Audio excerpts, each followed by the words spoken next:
আসো এবার তারপরেরটা ভিকাউনেসা ভিএনসিতে কি আসছিল লেটস সি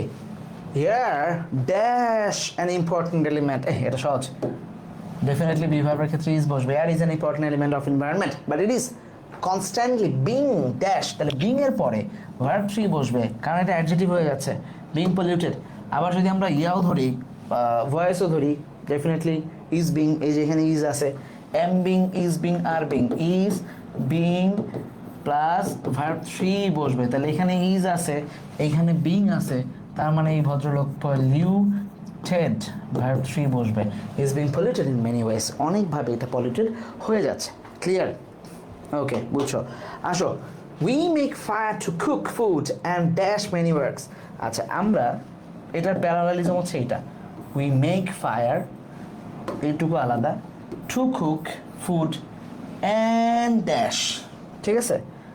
এইখানে শুধু ভার্ব ডু দিলেও চলে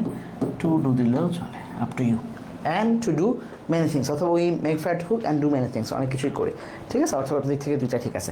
দিস ফায়ার এমিটস স্মোক এখন খেয়াল করো এই যে ফায়ার হচ্ছে সাবজেক্ট এরপরে যে ভার্বটা আছে ভাই এটাও কিন্তু ভার্ব ওয়ানেই বসছে সো বাই এনি চান্স যদি এমিটসের নিচে দেয় এটা নিচে না দেয় তাহলে কিন্তু কোনো সমস্যা নেই তুমি এখানে ভার্ব ওয়ান দিবা হুইচ ড্যাশ এইবার এই হুইচ কি করতেছে হুইচ কি করতেছে ফায়ারকেই বলতেছে সরি স্মোককে বলতেছে তাহলে স্মোকও তো সিঙ্গুলার তাহলে এরপরে যে ভার্বটা বসবে এটা অনুযায়ী বসবে না তাহলে এখানে আমরা দেখবো হচ্ছে কন্টামিনেটস এইটা ভার্ব ওয়ান হবে কন্টামিনেটস এই ভার্বের সাথে একটা এস বা ইএস বসবে কারণ এটা verb singular third person singular number আগেও আমরা একটা করছিলাম মনে আছে নিশ্চয়ই কই যেন করছিলাম এই যে এনশোর্স একটা এস বা ইএস বসাইছিলাম এইখানে আমরা একই কাজ করতেছি যে কন্টামিনেট যা আছে তার সাথে একটা এস বাই এস বসাই দিয়েছি কারণ ভার্বের সাথে থার্ড পারসন সিঙ্গুলার নাম্বার থাকলে এস বাই এস বসে প্রেজেন্ট ইনডিফিনিট টেন্সে যেহেতু রেগুলারই এটা ঘটে ফায়ার মানে ধোঁয়া উৎপন্ন করে এবং সেইটা এয়ারকে পলিউট করে সো এটার সাথে verb one ING sorry S by S বসবে vehicles pollute air to great extent by verb one ING আছে তারপরে আমাদের সরি প্রিপোজিশন আছে তারপরে আমাকে নিশ্চয়ই ভার্ব ওয়ান আইএনজি ব্যবহার করতে হবে burning fuel air pollution also ড্যাশ ওয়েন কোয়াল অ্যান্ড ওয়েল আচ্ছা ঘটে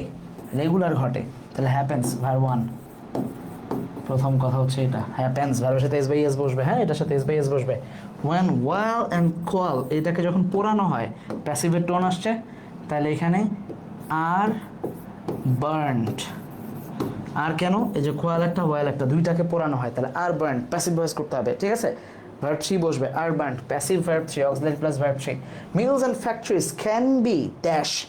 তাহলে তোমার জন্য সুবিধা করে দিছে কি সুবিধা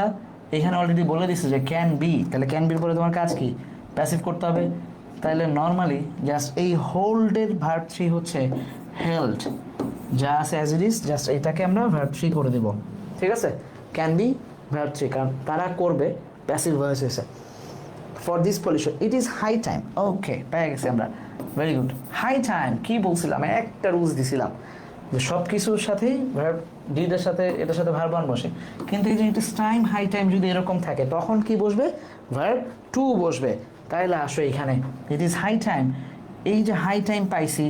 উই ড্যাশ এখানে আমাদেরকে ভার্ব টু দিতে হবে তাহলে কি করবো হ্যাঁ কেটে ছেটে পেটে লিখে দিব চেক থেকে চেকড ভার্ব টু ডান বুঝছো ওকে বুঝছো ভাইয়া হিমু বুঝছো ইজি হাইফেন ওয়ার্ডস ইজি